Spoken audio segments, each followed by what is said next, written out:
दुनिया की top 10 dangerous caves में से एक, जिसमें जाने का खतरा ये 3 दोस्त उठाते हैं। एडवेंचर करते टाइम एक ऐसी ट्रेजेडी हुई कि देखकर सुनकर आपका दिल भी दहल उठेगा। नीचे तो 3 दोस्त गए, वापिस उनमें से कोई आया या नहीं ये तो आगे वीडियो में पता चलेगा। Sinkhole is a well-known but very dangerous cave diving location in Hernando County.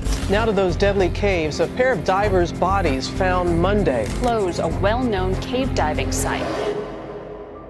15 अक्टूबर 2016 जब ईगल नेस्ट केव सिंक होल, जो कि वाइल्ड लाइफ मैनेजमेंट के अंदर आता है और जो जगह फ्लोरिडा में स्थित है, वहां पर ही 2 experience divers Patrick Peacock and Chris Redenmyer, जो अपने ही दोस्त जस्टिन ब्लूकली के साथ इस केव में जाते हैं। और ऊपर सरफेस से केव की दूरी लगभग इतनी थी कि पहले उन्हें पानी में लगभग 50 फुट तैरकर नीचे जाना पड़ा। आपको बता दें कि इस केव की लंबाई लगभग 1.5 किलोमीटर तक है और नीचे एंड पॉइंट इसका आता है लगभग 350 फीट तक। केव के बंद ना होने के बाद एंट्रेंस पर बहुत बड़ा वुड का एक बोर्ड लगाया गया जिस पर सारी वार्निंग्स लिखी गई और इस केव को डेंजरस साबित किया गया। और 50 फुट नीचे जहां से ये केव शुरू होती है वहां पर भी एक बोर्ड लगाया गया जिस पर स्पेशल वार्निंग्स थी कि इसके आगे ना जाएं। आपको बता दें कि पहले इसी केव में एक बच्चा और उसका बाप दोनों डूब चुके हैं। अगर आप चाहते हैं कि उस टॉपिक पर भी हम वीडियो लेकर आए तो आप कमेंट जरूर कर देना। हमारी इस स्टोरी के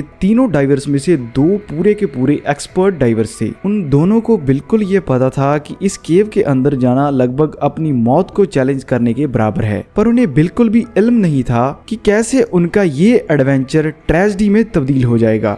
डाइव करने से एक दिन पहले क्रिस एंड पीकॉक सारी जगह का मुआयना करते हैं और सेफ्टी पर ध्यान देते हुए एक एक चीज को केयरफुली चेक जरूर करते हैं। वो इस केव में बैकअप सिलेंडर्स, जिन्हें बेल आउट बॉटल्स भी कहा जाता है, वो 3 सिलेंडर जगह जगह पर रख देते हैं जो 3 पॉइंट्स पर रखे जाते हैं, 20 foot, 70 foot and 120 foot last point. और इन सिलेंडर्स में होती है ऑक्सीजन, नाइट्रोजन और कई बार हीलियम, जो इमरजेंसी में डाइवर्स द्वारा यूज की जा सकती है। ईगल नेस्ट केव दूसरी केव से इसलिए स्पेशल है क्योंकि इसके 3 एंड पॉइंट्स हैं जिनमें बहुत सारे छोटे छोटे रूम्स हैं जहां पर रुक के ये डाइवर्स रेस्ट कर सकते हैं। और उनका पहला टास्क था अप स्ट्रीम टनल में घुसना। उनका पहला पॉइंट होता है क्रेविस केव, जिसके बाद वो पहले रूम रैंडीस रूम तक पहुंचते हैं, जिसके बाद वो जाते हैं ईगल नेस्ट केव के सबसे बड़े रूम सुपर रूम तक, जिसका साइज किसी एयरक्राफ्ट के हैंगर जितना था। इसी के तुरंत बाद क्रिस और पीकॉक एक बहुत बड़ा फैसला लेते हैं जिसमें वो ट्राई करते हैं डाउन स्ट्रीम टनल में जाने का, जो कि बिल्कुल यहाँ से ऑपोजिट जगह पर था। इसके बाद ब्लेकली, जिसे बहुत कम एक्सपीरियंस था डाइविंग का, वो फैसला लेता है कि वो सरफेस के पास ही रहेगा। अपनी ग्रुप मीटिंग के दौरान ये एक पॉइंट जरूर रखते हैं जहां पर ये तीनों, अगर कोई भी अंदर घटना होती है तो उसके तुरंत बाद पूरे 3 बजे मेन एंट्रेंस पॉइंट पर मिलेंगे। और इन तीनों की ड्रेस में लगे हुए थे अंडर वाटर स्कूटर,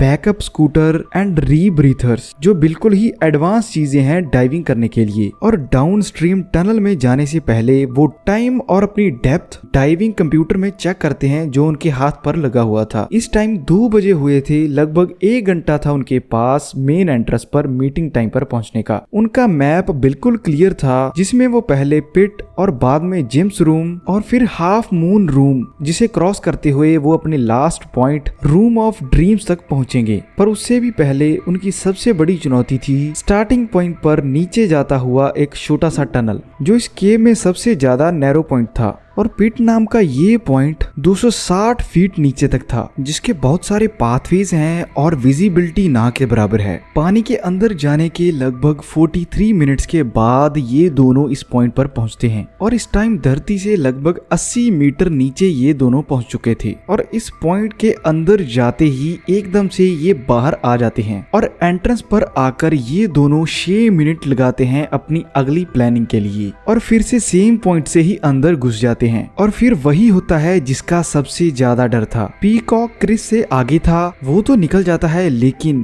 क्रिस वहीं फंस जाता है। और फिर कोई ऐसी घटना होती है जिसके कारण पीकॉक अपनी सारी चीजें, इक्विपमेंट उतार देता है और दूसरी साइड क्रिस की जो हेडलाइट होती है वो गुम हो जाती है। पीकॉक के सारा सामान उतारने का मेन कारण था ड्यूलेंट बोतल, जिसकी वजह से ही ऑक्सीजन सिलेंडर से बाहर निकलती थी, पर वो खराब हो जाता है, जिसके कारण पीकॉक ट्राई करता है अपनी बेल आउट बॉटल्स के पास पहुंचने का। दूसरी साइड ब्लेकली पूरे 3 बजे मीटिंग पॉइंट पर स्विम करता पहुंच जाता है और जिस जगह पर उसे क्रिस और पीकॉक दिखाई नहीं देते। कुछ मिनट वेट करने के बाद वो फिर ऊपर सरफेस पर जाता है, जिसके बाद फिर डाइव करके नीचे मीटिंग पॉइंट पर पहुंचता है और ये चीज वो बार बार करता है पूरे 3 घंटे लगभग 6 बजे तक। जब कोई भी साइन उसे पीकॉक और क्रिस का नहीं मिलता तो जल्द से वो पुलिस को कॉल कर देता है, जहां हर्नांडो काउंटी नाम का पुलिस ऑफिसर कॉल उठाता है और जब उसे पता चलता है कि 2 डाइवर्स इस केव में गए वापस नहीं आए तो वो फिर से शॉक हो जाता है, क्योंकि ये चीज पहले भी कई बार हो चुकी है, जिसके दौरान लगभग 10 मौतें हुई हैं और सिर्फ 1981 के बाद से। फिर अथॉरिटीज कई घंटे ड्राइव करके बहुत कीचड़ और गंदे रास्ते में, जिसमें सिर्फ 4x4 गाड़ियां ही चल सकती थी,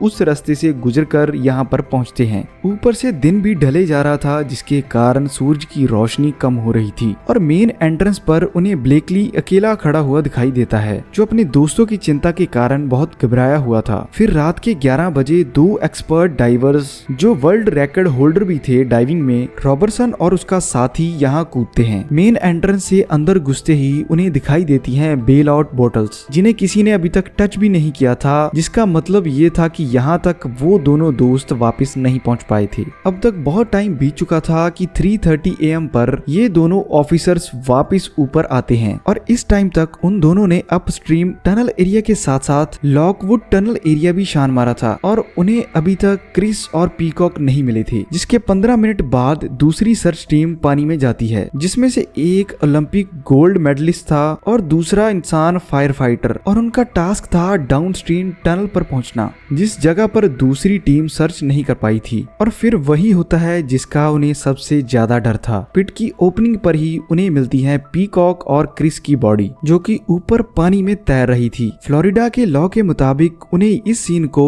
किसी क्राइम सीन जैसे ही ट्रीट करना था। सारा डाटा रिकॉर्ड करने के बाद वो ऊपर आते हैं और उनका सबसे बड़ा टास्क था ये दोनों बॉडीज को ऊपर सरफेस पर लेके आना, और उससे भी बड़ी चीज दुनिया के सामने इन दोनों की मौत का कारण रखना। दोनों बॉडीज को रिकवर करने के बाद लैब में भेजा जाता है और वो ट्राई करते हैं कि उन्हें पता चले कैसे इन दोनों की मौत हुई, और अभी तक अथॉरिटीज के पास इसका कोई भी जवाब नहीं था। ऐसा लग रहा था कि इन दोनों की मौत एक मिस्टीरियस राज है, पर फिर जो चीज अथॉरिटीज द्वारा बताई जाती है उसके बाद और क्वेश्चंस किए जाते हैं। दूसरी साइड रेस्क्यू टीम फिर वही इंसिडेंट वाली जगह पर पहुंचती है मौत का कारण पता लगाने के लिए, और उनका सबसे बड़ा टास्क था मिसिंग गियर को ढूंढना, जिससे ये चीजें क्लियर हो सकती थी कि आखिरकार अंदर हुआ क्या था। रेस्क्यू टीम द्वारा बहुत सारे घंटे लगाने के बाद बहुत चीजें नीचे ढूंढ ली जाती हैं। सारे गियर्स को इन्वेस्टिगेट किया जाता है और कोई भी क्लू इनसे नहीं मिलता कि क्यों दोनों डाइवर्स की मौत हुई, क्योंकि दोनों की मौत के दौरान ये सभी चीजें वर्किंग कंडीशन में थी। एनएस सोसाइटी की रिपोर्ट्स के मुताबिक क्रिस और पीकॉक ने वो सारी चीजें पहनी हुई थी जो इस केव के अंदर जाके डाइव करने के लिए प्रॉपरली सही थी। इसके बाद पुलिस पहुंचती है स्कूबा डाइविंग के एक्सपर्ट के पास। वो डाइव कंप्यूटर से बहुत सारा डाटा कलेक्ट करते हैं, जिसमें दोनों डाइवर्स की लोकेशन पता चल रही थी, पर इसके बाद भी कोई भी क्लू उन्हें नहीं मिलता। दूसरी साइड फोरेंसिक टीम भी अभी तक फेल थी इन दोनों की मौत का मेन कारण ढूंढने में। अमेरिका का सारा मीडिया इसी मिस्टीरियस डेथ के बारे में बात कर रहा था, जिसका मेन कारण अभी तक कोई भी अथॉरिटी नहीं बता पाई थी, और इन दोनों की मौत का मेन कारण अभी तक राज बनकर रह चुका है।